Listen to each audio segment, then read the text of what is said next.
Sa gilid ng Opler Road, Barangay Bulihan, Malolos, Bulacan, napatay ng mga pulis ang dalawang di umano'y hold-upper na ito pasado alas 4 ng madaling araw. Ang kanilang biktima, naglalakad lang daw sa MacArthur Highway para bumili ng pagkain. Di pa po ako nakakadating dun sa pupuntahan ko.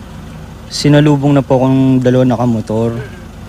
Tapos banda po dun sa may Capitol View, pinapasok po nila ako dun sa madilim. Tapos wala na po nakakarinig dun.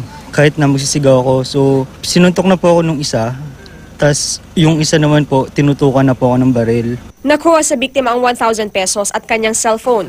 Pinaghubad din daw siya para hindi niya masundan ang mga suspect. Pero nang makaalis na ang mga ito, dali-dali raw humingi ng tulong sa istasyon ng pulis ang biktima. Nakita ang mga suspect na sakay ng motorsiklo malapit sa Kapitolyo kaya nasundan ang mga ito. Nagkakontak kami ng follow-up operation, nag-hot pursuit kami. Ipa-plug down sana dito. So happen yung itong kasamahan niya, pinaputokan kami. No choice ang tropa natin, kaya nag-retaliate yung tropa natin.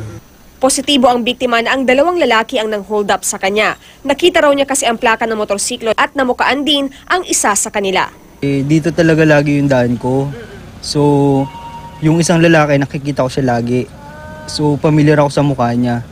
So, nung dinala nila ako dun sa madilim, alam ko siya yun dahil may ilaw pa rin naman po.